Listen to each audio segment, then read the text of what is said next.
is VP people. We are your hosts, Taylor and Enrico this is Unfiltered Conversations, Global. where we have the conversations that you want to have. But you don't. We have the conversations that you should have, But you don't. and the conversations that you overall just avoid. So jump in with us today for this episode of Unfiltered Conversations Global. Is VP people, welcome to Unfiltered Conversations Season 2. This is what all of us have been waiting for, where we are having guests on the platform. And today we've brought you some amazing guests. I'm your co-host who's going to be talking about dating while we are aging. And I know already someone is looking at me with some really bad eyes, so that need to be corrected. So I'm your co-host, Enrico. And I'm your other co-host, Taylor. We're super glad to have you guys on this season 2. And we're even more glad for it not to just be me and Eric sitting in shorts and socks talking to each other, but we're welcoming awesome guests with us today. So I'd like to introduce you to my friend. My name is Jeanette Wairimo.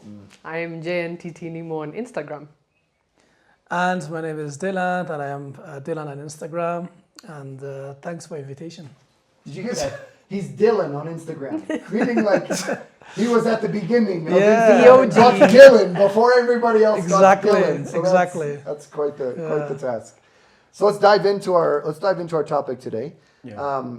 You had some things to say about so we were going to title this or label it "Dating While You're Aging," but there was immediate objection. You make me sound like I'm 70 years old.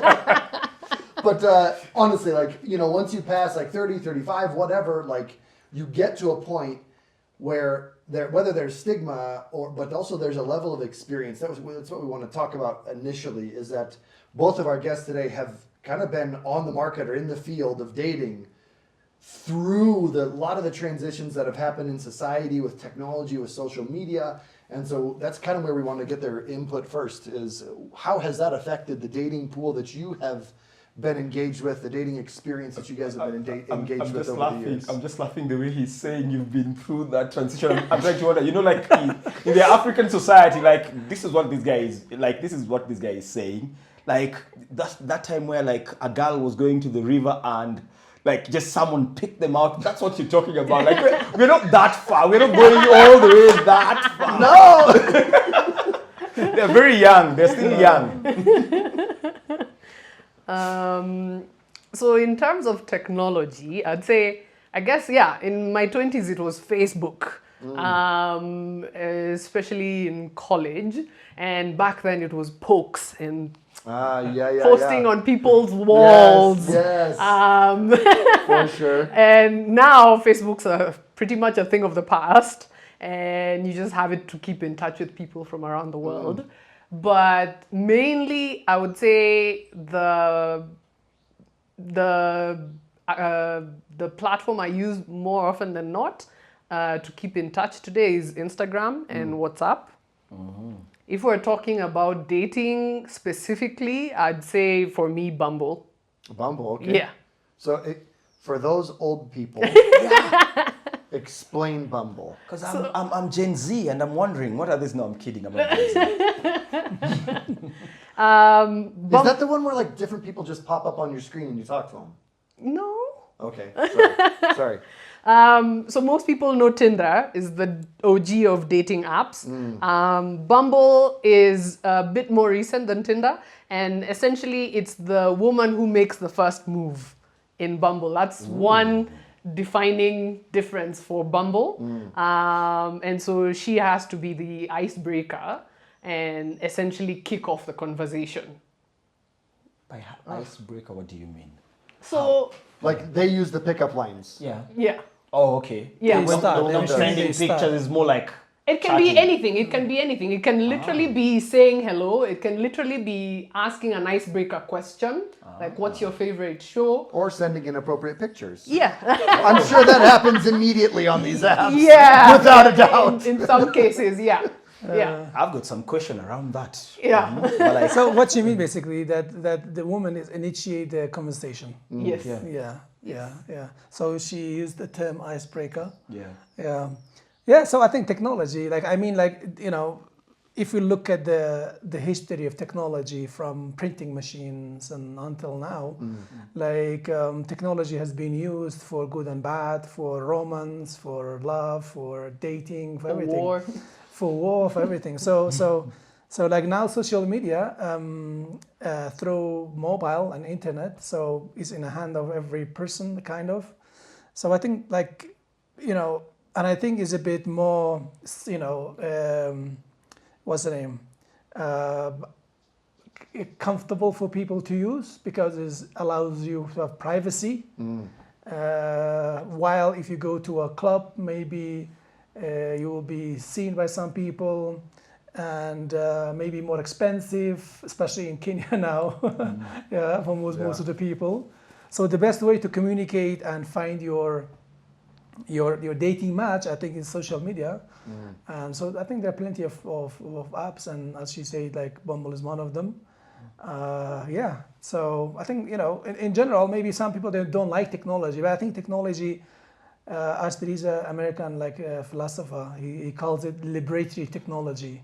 And I think these things are very, very liberatory, like, you know, social media, any technology. As I say, it could be used for, you know, negative, you know, things and also For positive. war or planting crops. Yeah. Exactly. Yeah. For me, I want to cut that. Our viewers want to know, as in, you know, we're talking about this journey of dating. You know, we're mentioning all these sites, and I think all of us have experienced that part where we've been dating through certain ages. And I know, I don't want to talk about who's single because I know some viewers are out there and single and they'll really be happy about that topic. But like, I just want to know, like, how has this phase been?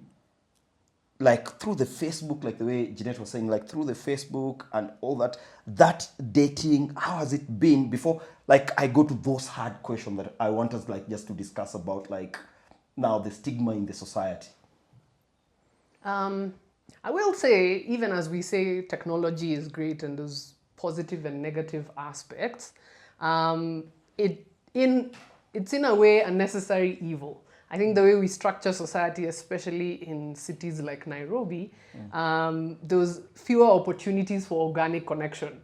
My preference would be organic connection. I would rather meet somebody, you know, with friends, with family. While you're fetching water. Basically buying dasani at the supermarket. Yeah, something, for sure. But there's fewer and fewer of those opportunities now, and even especially as you get into your 30s. Yeah. And so the technology becomes the thing that's replacing organic connections. But my preference would be organic. There's just so few and far. So dating has been so like in short, I'm just listening, I'm just hearing like dating has been a bit difficult during this period where more technology was, and I think you're saying your preference will be like your parents telling you there's someone here, as in there's someone here. Hey Jeanette, there's Eric here. What do you think about Eric? We know Eric from a younger age. That's the kind of model that you're thinking. I don't know if Dylan is or Greg is thinking about your the question same was thing. about stigmatization. Like, Yeah. like, you know, there is a lot of factors around that. And I think it depends where you are, which society you live in. There are some societies, they have got that if you are not married after a certain age, especially for ladies, they stigmatize you. There is like a possibility of getting pregnant or giving birth. That's one of the issues as well. But same, you know, like in some other societies, like let's say more developed societies, if you marry early now these days, like they see you as somebody who don't understand life. Yeah, that's also one like aspect of stigmatization. They think that you don't understand, like how come you are like in this early age you marry because you don't understand there is a lot of things out there to go to do and enjoy your life. And also there are some societies, if you marry, don't marry after a certain age, so they think that something wrong with you or they stigmatize you. But it depends where you live, which family you live, and like sometimes religious aspect also has an effect on that. Especially for ladies a bit different because of that biological clock. like limitation on getting pregnant and giving birth. Yeah. In Qatar, they pay them beyond a certain age. If you're not married, they start giving you an allowance. I think it's Qatar. If you are not married, yeah. okay, I didn't know that. Yeah, I think. You'll make for women. you'll make Yes. many people move Hey, to Qatar. for women. Oh, for women, not for men. For women. And I'm sure you have to be Qatari. Yeah. Oh. Yeah. Like I think it's like less Yeah. than 50% of their country is actually made Yeah. up of Qataris. Yes. So you have to Okay. be Qatari, and I'm sure it's because it's like, oh well, you're not going to get married, so the state will take care of you with Is, your oil is money. if you get married or if you don't get married? If you don't get married Okay, beyond what a is certain age, what is the advantage of that for the country? Because I mean, like, You're- you are encouraging people not to have kids, then, no? No, I think it's still a huge difference. One thing that society has not changed in is the value it places on a married woman versus an unmarried woman. So it's more of helping those who in a society where there's a lot of stigma for being unmarried. So marginalized. yeah. Okay. Yeah. Yeah, so they're basically That makes sense trying now. to level Yeah, the yeah. playing field. Okay, that makes sense. Yeah. That You makes mentioned sense. something about like being introduced by our parents. Yeah. And I was saying that in my 20s, had you told me that my parents should introduce me to someone, oh my gosh, I'd have fought That's you, man. crazy. That's wild. I'd be like, No way. absolutely not. But as I'm getting older, I'm starting to see some of the benefits. She said it. I didn't say it. I said getting older versus not aging. Yeah. That okay, was follow my. it, That was my. follow it. Is there a difference? Yes. Oh, okay. Yes. Okay. Anyway, now as you're getting older, as you're getting elderly, I'm not aging. Yeah. As I'm getting older, I'm getting more open to the idea of having somebody who the community has already knows. They already understand the background of this person. They understand their values. They understand their background. And so it reduces the amount of vetting that I have to do, or the amount of pressure on the vetting that I need to do. Like the best foot forward does not. Yeah. You don't encounter the best foot forward, and then you realize, oh. Yeah. shit. Yeah. there's Yeah. no other leg on the back. That is the only foot. Yeah. Yeah. Wouldn't it be better if you say not getting older, but getting more experienced? Yes.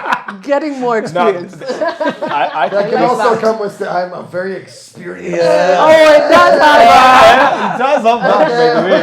Okay. So yeah, I think that is incredibly interesting because you're not the only lady I've met, not only in Kenya but in America, who has had the same perspective, and that when we're younger, you know, our brain's developing and we're like, forget our family, let's go do our own thing. And after a while, we're like, you know, my family they're actually quite smart. They raised me well. It's for people in that category. Obviously, if you have crappy parents, then you don't want to listen to them, even when you do get older and more wise. But, you know, imparting that, recognizing that wisdom and that experience, and then saying, you know what, like, I value that, and then would accept someone's referral. I think it's an interesting transition. From that, like, I've got to pick, I've got to find, I've got to organically go meet this person, and I want that spark to be there right away. And it's like, a spark starts something, and then a spark goes away. What happens after that is what matters. And so, what would you say led you to that kind of shift overall? Like, where did that happen? Was it an experience based, or was it just time based, or? And then, do you have the same kind of perspective as well, Dylan? What I think about like that two perspectives, whether if you get married early in your life is better or or later in your life, yeah. So there are two perspectives about that, and I think one of them is like an old perspective that is mainly backed by a lot of religions, and the new one is about the new mentality that they say, okay, like for example, some people they are arguing. Imagine that every single person in society, because when you are married and having kids, then naturally, like we're devoting our life to children's, yeah. So we are cutting our hobbies to look after children's, for in every aspect of the family life. So imagine that you are marrying in early ages, and then you are basically restricting yourself and limiting yourself from from those hobbies, from those like whatever we call enjoying our life. Yeah. So you are basically depriving yourself from those lifestyles in order to look after your family. Yeah. So imagine that the whole society, like for a generation after generation, doing the same. So nobody is literally enjoying their life the way that people think that you are not enjoying your life. You see what I mean? Like imagine that you are like in early ages, you marry, you just like, you don't go holidays, you don't enjoy your life, and then your children doing the same, and grandchildren doing the same. So nobody is basically enjoying their life the way is the current psyche of what they believe is a good lifestyle. Yeah, that you go to school, finish uni, and then go holidays, and then look after your health and fitness, and then after that you have experienced enough, and you're thinking about creating a family. You have done your fun, you have done enjoyed your life, your holidays, places have been, and then now you're thinking about creating a family. Yeah. So I think like if you look at it, most of the rich people in society, they are now doing that. So there must be something in that they are not marrying. I don't say all, but if you look at the majority of rich people who are like financially well off, or they come from a rich background families, they really don't marry early ages. They leave it for later on. So if you look at it in that aspect as well, you realize that the society is going toward that aspect of lifestyle, not getting married early because of education, because of lifestyle. Now everybody want to live luxurious, yeah, unlike before. Because of lack of internet communication, and the media was controlled by by powerful people who they were running the society, so they didn't want you to see how they live. But now, because of social media, like everybody see how rich people live. Yeah, so they want to replicate that lifestyle. Yeah, so because of that, they want to say, okay, I finished my education, I'm getting rich financially, and I want to live like them. Why not me? Yeah. So why not me? So that why not me has created that mentality that people, they want to really don't marry early, and sometimes they go on for years and years and years, and they end up not getting married at all. Yeah, because they're thinking too much about that situation. So the question, I guess, what I ask is, you can definitely see this happening. Yeah. I think you see it happening in society where the age of marriage definitely is going up, number of kids is going down. But the question I would ask is it a good thing that it's happening? Because you can articulate, like you've brought out a ton of points. Yeah. Like people focusing on their career, having experiences, and all of these things are very valid experiences. But to engage in one experience means you are missing out on another experience necessarily. Yeah. And it does not mean that you're missing out on a level of enjoyment. I think you talk to a lot of healthy married people. There's not a lack of enjoyment or joy or fun or experiences. That's a married man talking. I agree with you. I agree. It depends how, because each person's fun and enjoyment is different than another. And it but what I'm saying is that it changes when you get married. Yeah. I may not be paintballing as much as I used to. Yeah. But me watching my kids do something brings me a level of enjoyment that easily matches what I used to do. I think that is natural instinct. Like if you look at it, like we, like humans, like any other animals, okay, like creatures or animals.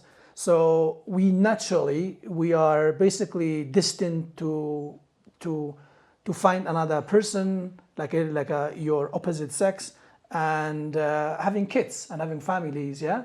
And that's what nature wants from us. That's the reality of like natural, like being of all animals, yeah. So regenerate. And also, like nature has created us in a way to enjoy being with our kids, with our family, with our kids, and like that is literally something that nature has made our mentality in that way, to enjoy playing with our kids, rather than going holiday to Hawaii, for example, yeah, or going seeing the whole world, yeah. There's something I want to bring on board as you continue, because like I'm looking at this perspective of this dating. Now I'm looking at, now Dylan is talking like that, but I'm looking at the time, I'm looking at the clock that ladies do have. Can the lady in the house tell us if the experience is literally the same? Because I'm looking at, of course, us, we're not giving birth, them they're giving birth. As in, is there a time clock where like, because I'm looking at this as he's talking, at least the good thing today, we've got married people in the house, we've got single people in the house, and we're looking at this time, and we're looking at Taylor married at, what age did you marry at? I was 23. You were 23, whoa. I want to know if you are enjoying life or you are miserable as well. Because like this guy, like, so that like those of us out there who are not married are married.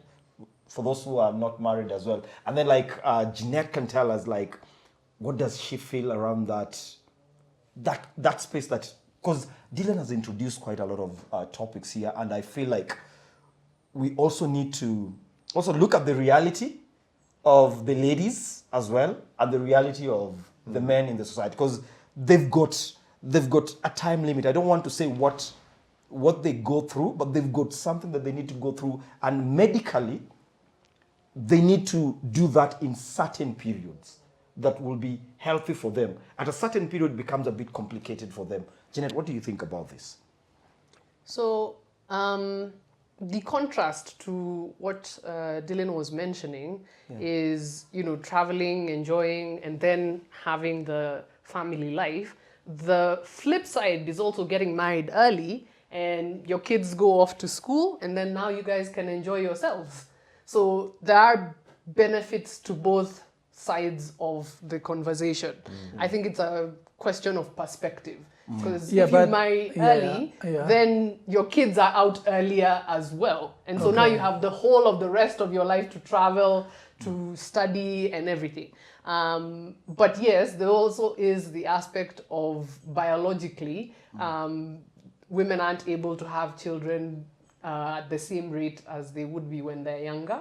I would say one of the reasons why the age of marriage has shifted quite a bit for women is because in most cases, not all cases, they would miss out on key things like education, key things on like establishing a career. But I think society is changing to the point where, on the one hand, you still can have a career later in life, for both men and women. You can start a career at 50. There's people who've started a whole new project or field of study at 50. And so that's kind of making things better in one way. The other thing is, I would say it's also, at least I would say in urban areas, easier for women to balance both having a family life and a career. That's another benefit of technology, remote work, flexible hours, balance having children and doing your studies. You could do your master's online, for example. And it's not to say that it's easy, but it's not the same as when you had to choose between physically attending your master's program or physically taking care of your children. And so as you get more experience in life,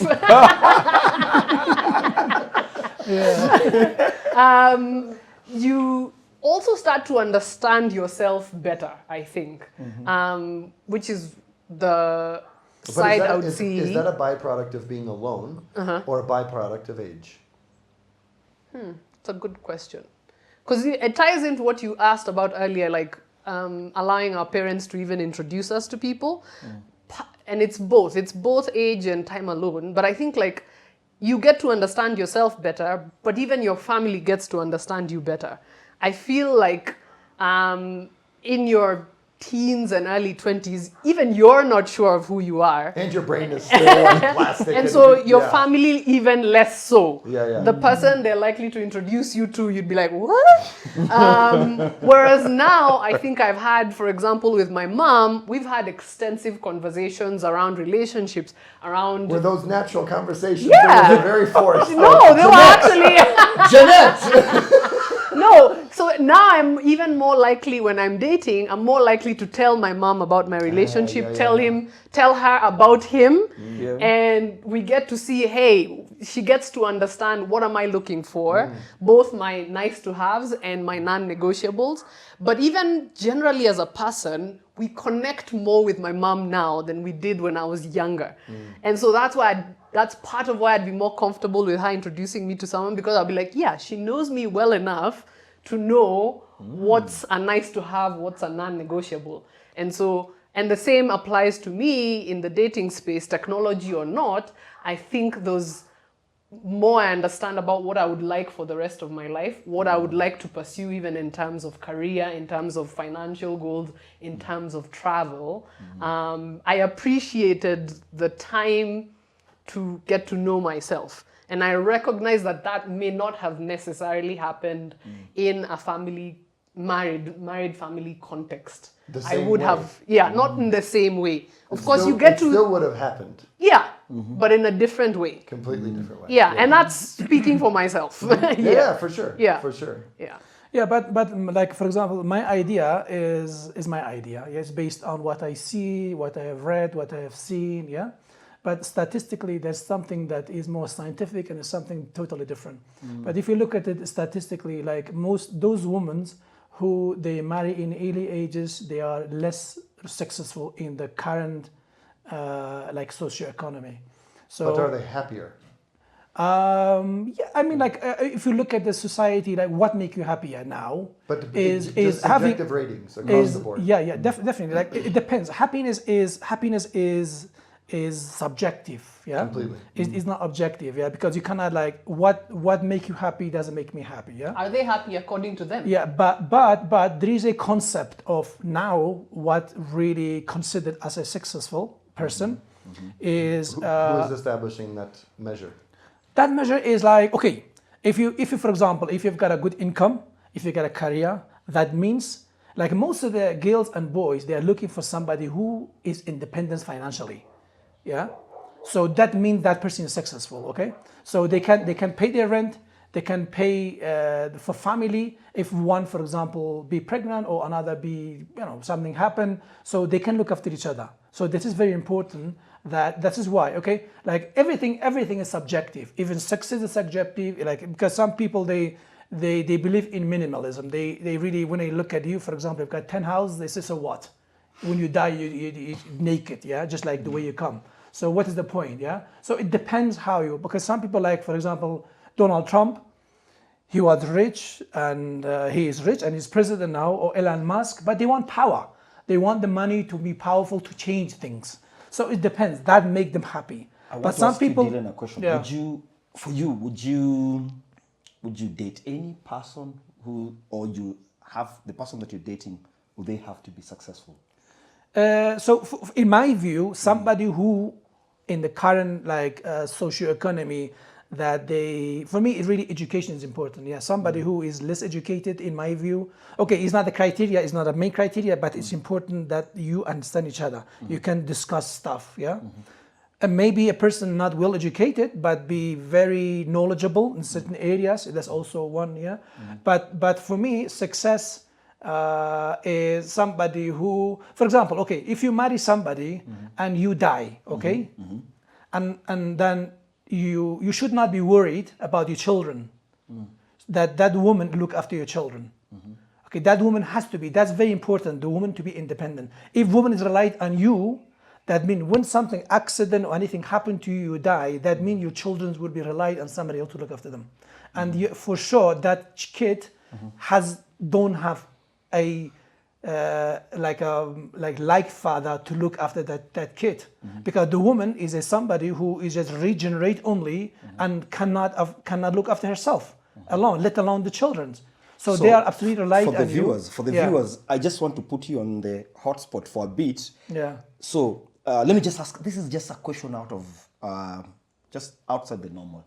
So would you marry a younger lady, or would you marry an age mate, or would you marry an older lady? I really don't care about that. I care about if I like somebody, if I love somebody. That I think that should be matters, not the age. Yeah, because like I'm asking that question because if you were to say younger, Yeah. I'll ask you how will they come up with those establishments that you're talking about? Because I'm just trying to also be relevant with our. What I am saying is not based on what I think. It's based on what the concept of, like, because he was asking me what is success mean, yeah? Who is like successful?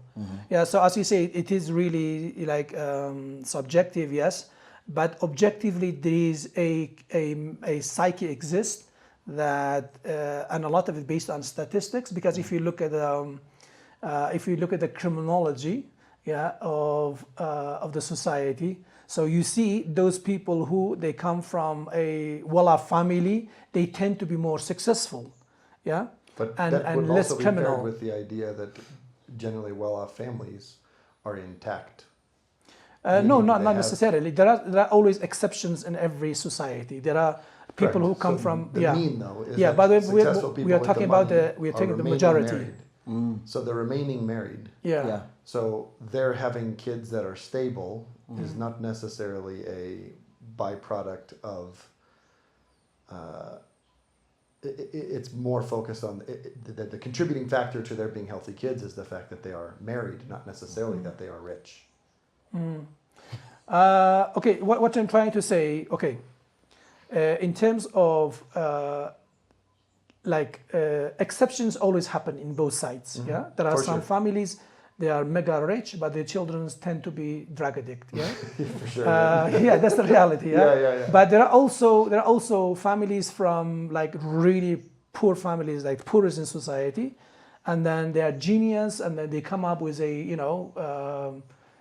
invention or something, and they go on the top of the ladder in society. Yeah. So it depends where you are, but statistically, when you look at it, if you look at the top rich people in the world now, most of them are in America and China and India. And most of them, they come from the rich families. Yeah, like 95% of the rich people in the world, they come from the rich families. There are, as I said, exceptions. They come from the poor families, but most of them, they come from rich families. Like rich family, what I mean, like the father is being, I don't know, like a lecturer in university or professor in university, or like a congressman, Yeah, or not like mega, but somebody who directed their children, guided their children in a right way, rather than, okay, let's say I am come from a lower class family, so my ambitions is much lower. I want to have a house, have a car, and have a job. That's maximum I think about, because I'm coming from somewhere so low. So my ambitions is really very low. But when you are growing up in a rich family, you normally think, because your parents, they provided, they had money cars. You've been exposed. You've been Exactly. exposed to quite a lot of things. Yeah. Like you don't, you take that for granted. Yeah. So the mentality you grow up with is different than a person who comes from a lower class family. That's the reality. Yeah. Exception always exists, but that's the reality. Statistically, that's the reality. Because when you are worried about food, having food at night, when you are worried about having clothes to go to school, when you're worried about your tuition fees or school fees, so you are worried, or you grow up with being worried about how to live, how to make it to tomorrow, how to make it to next year, How to survive as how opposed to to how to survive. thrive. Yeah, you are in survival mode, just like the way we were, 100 years ago or 10,000 years ago. Yeah, but if you grow up with in a rich family, that's all granted. You don't care about that at all, because food is always there. You have always sleep with So you're with, thinking. yeah, and then you you had cars in the house. You had like your dad wanted, if you wanted mobile, was there. If you wanted a car for your birthday, was there. Like the circle of like society or community you are in it is all like well-off people, and the conversation in the family is all like about important topics. But let me just yeah. bring us back to I know sometimes we can shift and go all the way, but let us just bring us back to this topic of relationship and aging. One Experience, not aging. Yeah. Okay, experience. Experience. So Dating while elderly. okay. Yeah.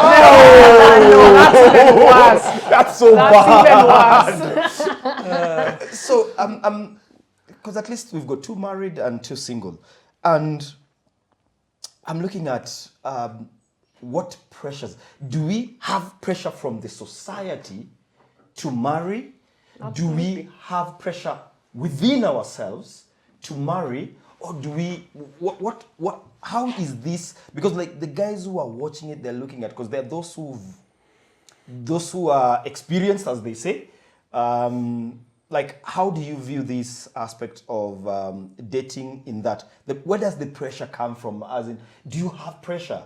As in, does the society give you pressure? Yeah. Like for me, I can talk for myself even before I can kickstart this, because like I really want us to, because guys want to really listen to this thing about like our experience. I can kickstart this because when I was studying, I studied all the way up to like, I think I started dating while I was 28. You were married and enjoying marriage at that particular time. Having my first kid. Yeah, having your first kid. And that time is when I was thinking. And for me, I had pressure within myself. Because like I looked at my friends and most of them, to me, I saw them as like they were doing well. I thought like they had met the accomplishment of really what life is all about. Because like, despite of the many things that we want to do about life is just about simple things. And dating, being married, being in relationship, that's life literally.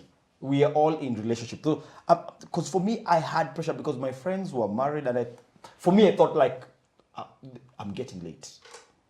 Like I really need to. At 29 or 28? At 28.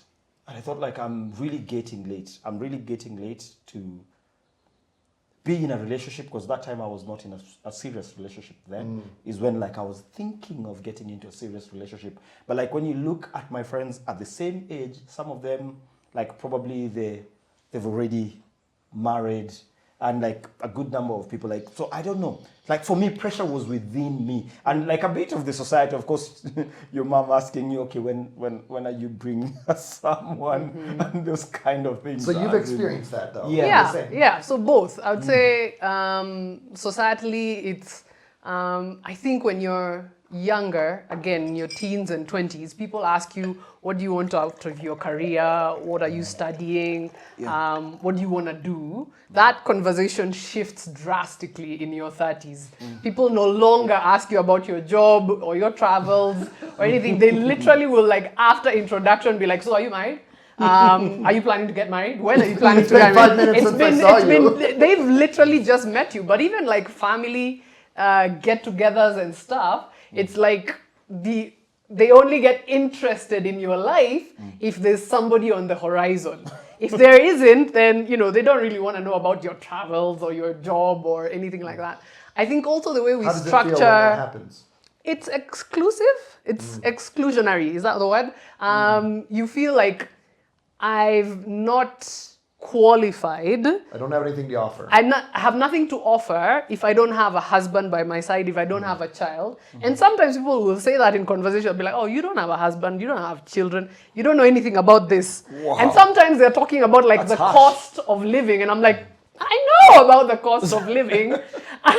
Even more so, because like I'm on my own. Yeah. And even the way we structure society, I think we have, and now talking about church and everything, we have Sunday school, we have teens, and then we have married programs. We have cave. We have K for college age. Young professionals. Who, when most people talk about young professionals, they're talking about their 20s. Yeah.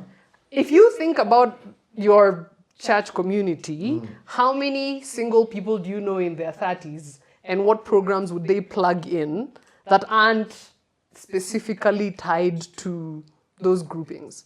Because yes, for example, I can join the college age and we'll have conversations about career and everything. But at the same time, I'm not at the same stage of life as a 20-year-old or as a 25-year-old. We're not experiencing our jobs, our family dynamics. We're not experiencing the country in the same way. And they're pressuring you similarly. Yeah, in a way. And then there's also the societal thing for where we tell people once you get married, you should hang out with other married couples, right? if you have children, you should hang out with other people who have children. And so a lot of the times, their single friends get left by the wayside. And so, they go to look for So you felt that way then? Yeah. Like where it's like people get married being and they're secluded. Like, oh, well. Yeah. Where people who I was very close to in our 20s, and then after they got married, less and less time for hanging out with single people, but they will make time to hang out with other families or other couples. Okay, so in a, I don't want to say pushback, but do you experience frustration when they have difficulties with kids or things that they have to build around their kids? Because I know that, like, I never cared. I don't care if you're single. I don't care if you're married. Like, we'll hang out. But I know that some people that are single, they don't deal well with, or they don't want to have to engage with, or in the activities that have kids or that are centered around kids. So it's like, hey, like, you can come over, we can hang out, but between 7:30 and 8:30, I have to put my kids to bed. So you're going to be kind of sitting there alone for a while we're managing this. Then we can come back to it. The receptiveness of some single people is like, well, they just kind of left me sitting And that's around the valid house. 100%. One of my closest friends, when she was giving birth, she called me to the hospital. And I hung out with her while her husband went back to take care of their older child.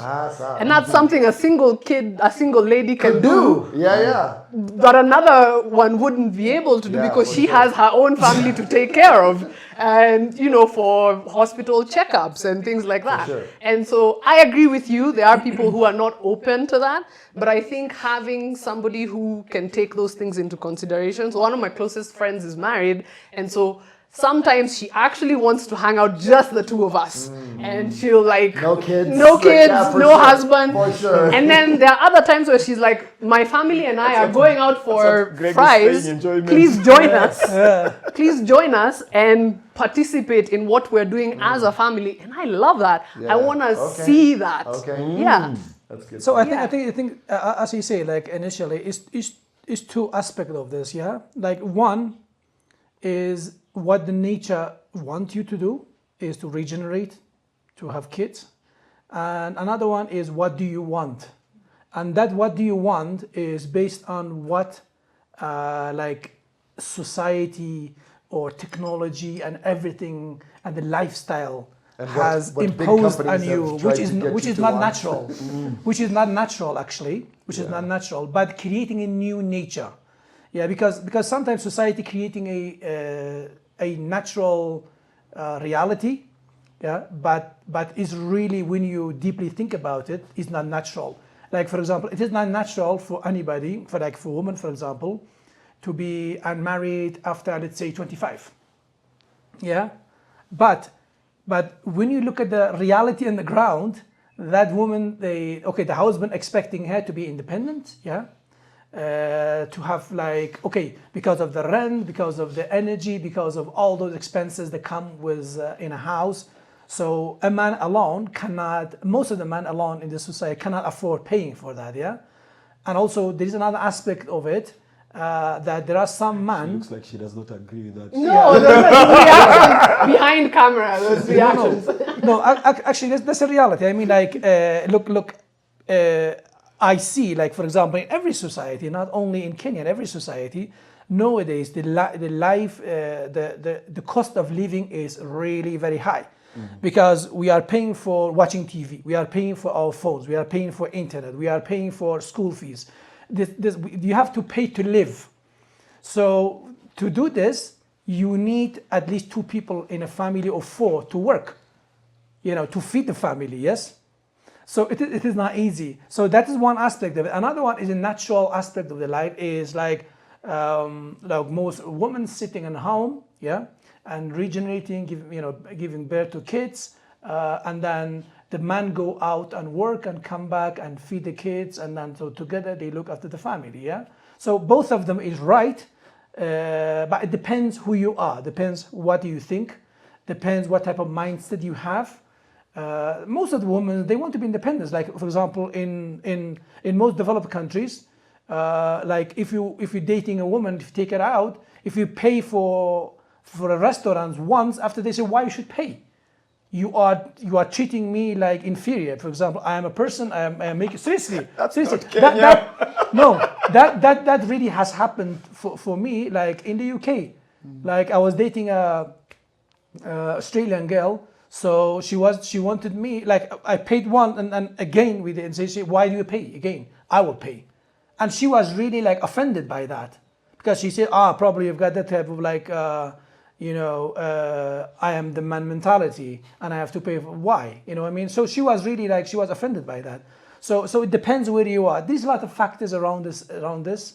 But naturally, if you look at it naturally, the reality is that everybody instantly want to have kids. I personally want to have kids. You want to have kids. You have kids. You want to, like, I mean, that's the reality. Naturally, we want to have. That is what, end of the day, make us somebody to meet basically our natural desire. Yeah. Yeah, I think there's part of that that's valid in that we can say it's just instinctual or designed by God that we are fruitful and multiply. But I think there's a practical side of it as well, that when you age, the age demographic chart showing the ages of people, your friends start dying. All the people around you start dying. Your parents are dead. Your siblings are either with their, like, whatever.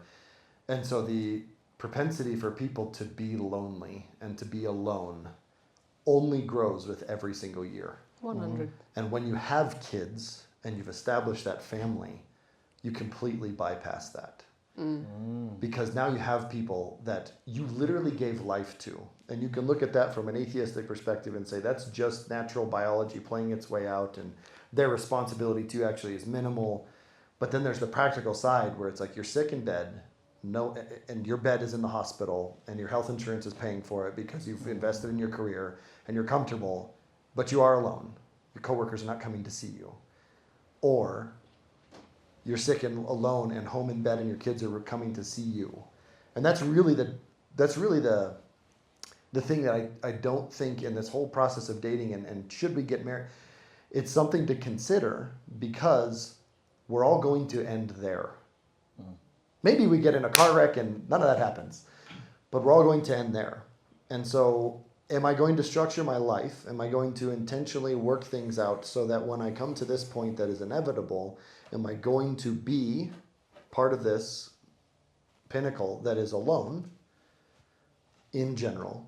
Or am I going to try to structure so that I have these people around? And again, you can explain this as an atheistic drive, we just want to propagate and reproduce because that's what our genes are telling us to do and that's how we've got to where we are. Or you can say this is inbuilt and family structure is the very basic part of society, very basic component of society, and establishing a healthy family and working hard towards that and enjoying that leads to that end outcome that you're not alone. And so that ultimate happiness, when you have all of the experiences behind you, you can look at them and then share with people around you. Is that the aim? Is that the goal? Is that the possibility? And I think if we look at society, we have bought we've bought a lesser future when we look at let's dive into our careers as much as possible and then think about a family later. Because you look at the happiness the levels of ladies in the U.S., I know, but I'm not sure about the statistics for the UK or other countries. Women are less happy now. With all of the freedom, all the sexual freedom, all the career freedom that has come, which I'm not saying is bad or good. I'm just saying women in general are less happy. Because I wouldn't say whether it's pushback. I agree with most of yes. I agree with most of what you're saying, and I do see the benefits in creating that family line, 100%. But the reality is not everybody is going to get married. For sure. Both men and women. And so as a society, we need to build better community 100%. In a way that the person who, by no fault of their own, or the person who does actually choose single, exactly, still has people that can take care of them. Completely but if we're agree. structuring everything around our society around married life, it means the person who ends up on this other side has not Is been alone. taken, is alone. Yeah, yeah. And yeah. in many Sometimes they don't just cases, get lucky as they're yeah, Sure, and just so 100%. it's 100 celebrating life and bringing new life into the picture, but also celebrating that societally things are changing, and so building the kind of community that goes beyond your children, and there is because children also travel as Yeah, well. yeah. And even in your families, you'll always have like that aunt or uncle who ended up unmarried, or they did get married and their partner passed away, for example. They got And- divorced and- or they got whatever, yeah. divorced. And the counter argument against what you said regarding those women, like for example in America, like who are non-married, but they children they are unhappy. So actually, unhappiness is among everybody. So there's been many philosophers like during the history they talk about why humans they never get happy. It doesn't matter you have kids or you don't have kids, you have family or don't have family. We tend to not to be happy. Like But that same it is- tendency would hit the it people is- that are married and not Yeah. married equally. is literally maybe more than like women who are married have children are more unhappy than the ones they don't. So explain the statistic. Yeah. Okay. Yeah. So what I'm trying to say, look, if you look like a philosopher, for example, like Albert Camus, yeah, the French Algerian born philosopher, his books about absurdity. You say life is absurdity, but you have to give a meaning to life. So that meaning to life is you need to create a mindset for yourself. That mindset is what you literally happy with minimals, and you have to have a target and goal in your life, and that is not should be money, not should be material. It should be something beyond that, and that is like achieving something in life, and then you achieve that, and then you create another goal. So that is like you have to give reason to life. If you don't give reason to life, it doesn't matter you have kids or don't have kids, you are not happy. Because I have seen many women that they have children, but they are absolutely miserable, have a miserable life, they are not happy, they have committed suicide. That is in every society, yeah? But happiness, Kenya too. happiness doesn't come with children, yeah? So there is like I'm talking about Nietzsche, for example, like read the Nietzsche philosophy about life, about happiness, or Immanuel Kant. So those guys, they are the foundations of law of family, or like this type of things. It is like Immanuel Kant is explaining this stuff about love, about happiness, and then if you read like Albert Camus, he's explaining the philosophy of absurdity, why people are not happy. And then he said, literally, it doesn't matter how much money you have, how much wealth you have, how many children you have, how many wives you have. We humans tend to be unhappy. But in order to change that, it is not something outside of you. Outside of you mean children, mean wealth, mean houses, mean whatever. Yeah, it's Experiences, within careers. you, within you. It is something within you. Yes, intrinsic. Yeah. So you have to create a reason, like to make yourself happy. It doesn't matter what. Even like there are people that are in prison. They are in prison. Like for example, Nelson Mandela. He was in prison. 27 years, yeah? And then he came out, he revolutionized the whole world, how we can live together. And he forgave all those people. That made them happy. Definitely that made them happy. And made a lot of people happy. And taught and listened to a lot of people like across the globe. There is another way to change stuff. That Jesus talked about. Exactly. Like for example, I'm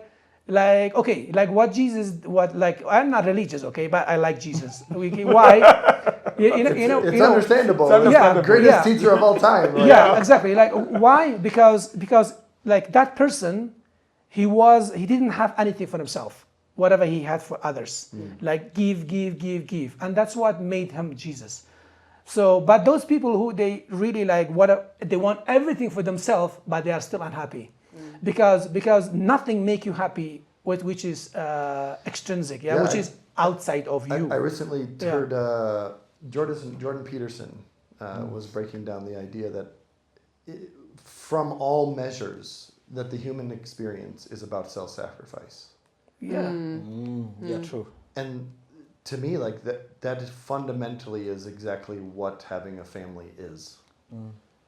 That I'm giving up all of these experiences, all of these For vacations, this. all of these visits, all of these activities for this.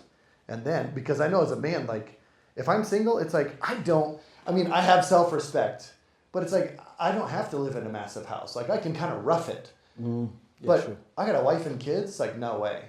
Like, they are not going to be XYZ. Like, I'm going to do whatever it takes to attain XYZ for them. It's a different drive that kicks in. And you see this with people that are in the military. You see this with people that are in wrong place to say it. Some people go into politics for this reason. Some people don't. Like doctors, like tons of people, literally, they will tell you that the drive for their career, their drive for what they are trying to accomplish, There's something behind. is not their own accomplishment. Yeah. Is not the money. It's that I want to help people. I want to get a cure for XYZ so that more people live. I want to protect people out on the streets. That's why I'm a policeman. Like all of these things. And so I think, coming back to, we've drifted quite a bit off that. Yeah, it's okay. But I think that like that being, I think, a core reality to the human experience is what drives us together and what brings us to even the dating table. And what really is the measure by we're measuring somebody else by? One, are they willing to sacrifice and give up things for me? It is not easy. But that agreed. Yeah, but it then is very also, hard. am I willing to give and sacrifice for this person? Yeah. And when you're sitting across from somebody, and this is where I think the technological part brings a curveball, is that when you're sitting and you're seeing that this person has done X, Y, Z, all these things, and you're seeing essentially the A-roll of their entire life, the best things, they've thrown them all up on Instagram, they look so awesome. I don't know that they would even want to engage with me. Because you're seeing the full reel, you're seeing all the behind the scenes, you're seeing all the crap that's gone on. And so there's kind of a self-sabotage, and we can talk, you can get into the kind of self-talk, like, no, I'm good enough. And but that is a factor. It is not easy to sacrifice yourself for others. Yeah. I mean, like, sacrifice not mean killing yourself. Sacrifice, I mean, like, your time, your money. 100%. Yeah, your Giving time. of yourself. Yeah, not like Giving of those guys yourself. blowing themselves up. I love you guys. Catch a grenade. Yeah, for I you. mean, Yeah, true. That would be the best. I mean, like, Completely agree. I mean, like giving up on your pleasure, giving up on your money, giving up on your time for others is not easy. It is not easy because we human beings, just like most of the other animals, we are selfish. Yeah, we are selfish. But those people who are really less selfish and sacrifice their own time and life and everything, unfortunately, they are the ones that are getting sick as well. That's a recent study about those people who why more, like some people they're getting sick, why don't some people they don't get sick. So the people who have got that type of mentality, like Jesus' mentality, that they are sacrificing themselves for others, they tend to get sickness more than the people who are more selfish. But the interesting thing at the same time is, especially when you invest in people, whether it's your family or it's the wider community, I think it always comes back. I've found that being there for people, coming through for people, when you're in need, even if it's physical illness or other difficulty, they will also be more quick to come through for you. So I think there's, and I guess that's what he's trying to say, is that it's not limited to children and Correct. spouse, 100%. but in your whole life, giving of yourself to others will always come back. Yeah, that's true. If self-sacrifice is only for your children's, that's not self-sacrifice. That's selfishness. That's also like you care about your Guys, family. I That's really need to bring us individualism, back to the topic. I really need to bring us back to the topic because I know we've got. I think we can sit here and speak for hours because there's so many interesting things. But they are relevant. Yeah, they're all relevant. It's such a spaghetti bowl. Everything is connected. And that's why we are unfiltered, because we really don't want to structure it. We want it to flow as it's flowing. Because there are so many things that we are asking and talking but about. the question is like the initial question is why dating is now, I don't know, harder or easier than before, or why some people. So this all factors, they are really all of them, all a part of that. Yeah. So you cannot just say, okay, like, you cannot. We cannot. Yeah. You cannot Yeah, we without cannot- we cannot explaining. structure it in that way Yeah, that we're saying without we can explaining the structure it. factors behind that, you don't know why. Yeah.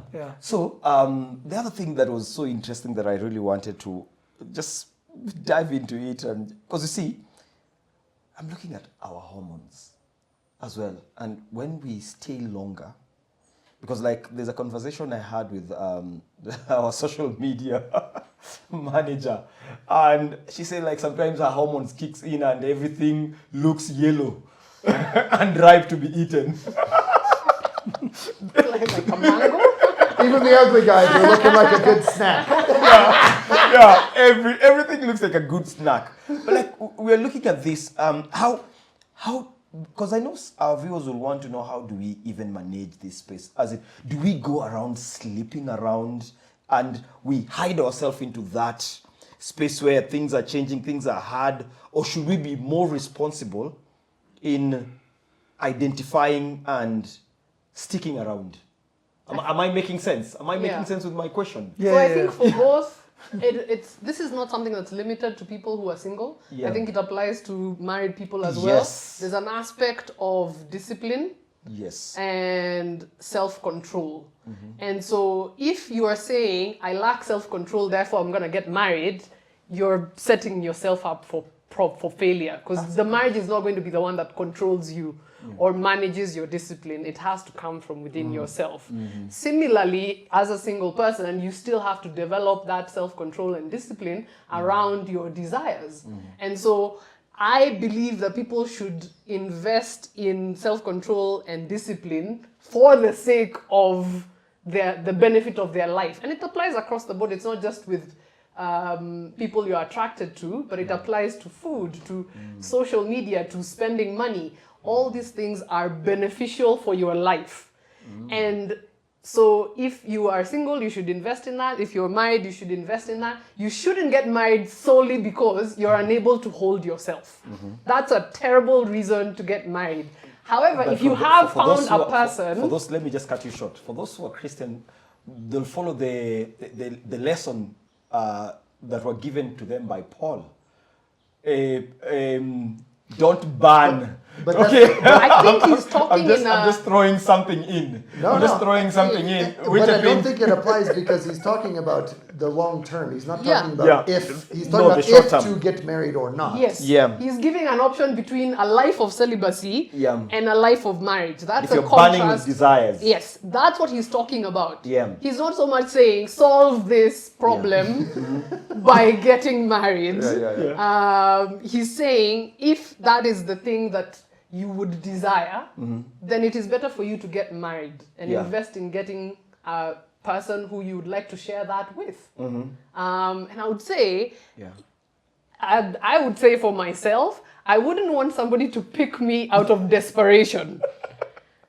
I want them to pick me because they actually want to be with me. For sure. Does that make sense? for sure. Obviously, we want the other stuff too.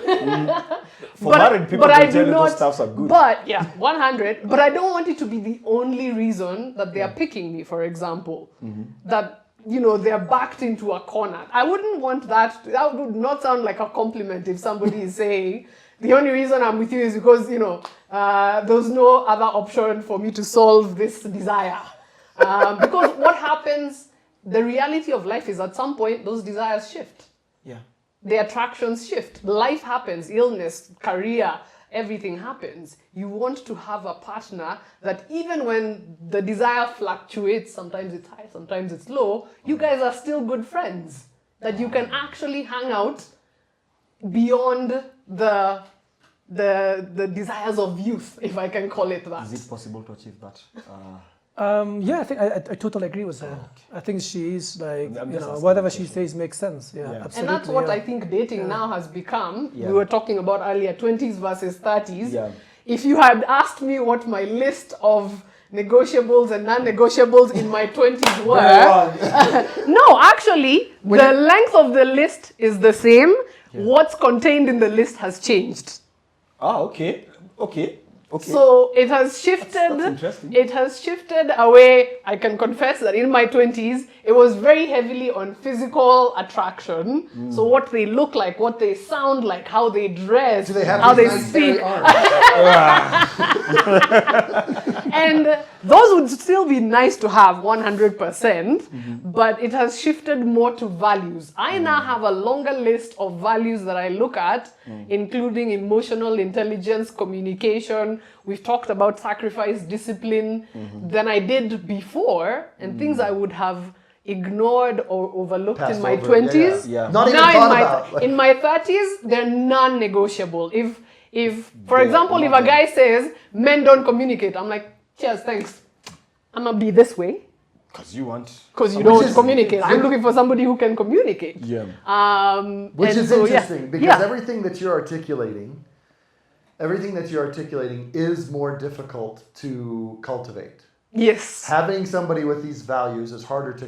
So really, it's going with your experience, your age, Maturity. your expectation, your expectation that a person be able to communicate well, have a good emotional IQ, be willing to sacrifice, would not necessarily make the list when you were younger. But now it's like if you're 30 or if you're 35 or you're 40 and you don't know these things, Yeah. like, that's kind of out of the park. And I think it's even easier to acquire some of the other material things, which are still good, provision and everything, Are easier to fitness, acquire. are Yeah, easier yeah. to acquire later in life than Than the emotional and emotional maturity and values.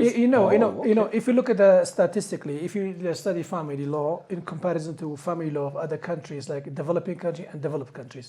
So now in developed countries, the age of marriage for ladies and for gentlemen, so has gone up, yeah, because of different understanding about when to marry, yeah. And when you compare it with the developing countries, let's say in the Middle East or like Latin America and even Africa, so the amount of the number of divorce is higher. It's higher. They marry in early age, yes, they have kids, but they divorce. So the amount of divorce is higher in comparison to developed countries.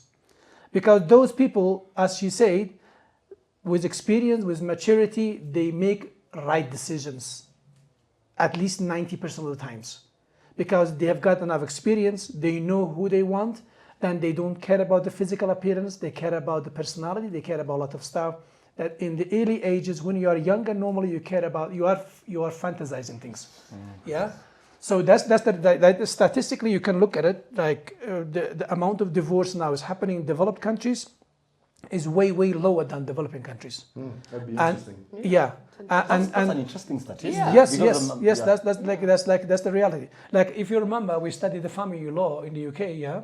So we had all the majority of the cases that were there. They were like in before 80s. Yes, But possibly. now less like harsh cases is happening these days. Yeah. Still there are divorces in the UK and in Western countries or in developed countries, say in general. But in comparison to those countries, is way lower. Yeah. They don't marry, but when they marry, they make sure, I don't say all, like majority, yeah? Because we have a lot of poverty in America, in West as well. So poorer you are, earlier you marry. That's the reality. So poverty doesn't mean, Economics. yeah, that's the reality. I was thinking it was the opposite because of the stigma in the society, like when you're married and how divorce is looked at in the developing countries. Because you see, the developing countries are still predominantly ruled with cultures. That's what I was thinking more in that particular dynamic. Yeah, because I'm looking at, like for example, if I get to do those ratio as I spoke about, before I step out. But that was a kind of, to a certain extent, that was correct until the social media came. But now, because of all interconnection between the different continents and developed and undeveloped countries, so the psyche of the people has changed. And now, like for example, like every single lady, especially ladies, they've got a mobile, and men as well. So when they look at they have come to a different conclusion that they married the wrong person. and also even in developed countries, the law is changing. The law is a bit retrospective, but is like catching up with the reality of like the technologies imposed on society. Like they used to be censored by TV. Like TV was centralized, but now social media is a decentralized system. So decentralized system, like we are now, we are a channel. We are sitting here, we are educating a lot of people, or maybe like misleading them. We don't know. Yeah, but basically this was impossible like 40 years ago, because all the TVs, they were controlled by the, let's say, mass media, controlled by the establishment, and the establishment, they wanted to feed people with whatever that whoever and whatever mentality had control over social media, like mass media. You think that's gone? That's It's changing. yes, I think it's changing. but Like- It is way more amplified now. No. Look at the marketing. Like look at the marketing. The biggest, even the TV themselves, even the like establishment TVs, they are using social media to advertise themselves. Correct. And social media is Yeah. completely controlled by algorithms. yes, You're not just searching through social media for what you like. Yeah. You are already being fed by another corporation what they What want you you should to like. see. Yeah, but the They're algorithm. providing you with catered ads Yeah. that are wholly based on a ton of data. Yeah. So they already know that you're going to like it, and they know the balance of your bank Yeah, account. yeah. So they know Yeah, what to market I see to. what But you mean. to a large extent, Yeah. we do have more control. Yes. Even if I wouldn't say Yeah. it's absolute, but we do have more control over the conversation. Before, you didn't have a choice. For example, if it's TV channels, in Kenya, we had KBC, KTN, and TV Rose 3. That's it. That's Yeah. it. Yeah. You didn't, so you either chose that Yeah, or yeah. not. Whereas now, you have more access to information Instagram, and TikTok. more access to people as well, conversationally. And you get to hear people's experience. And I agree with you, the algorithm does control the conversation, but you also learn more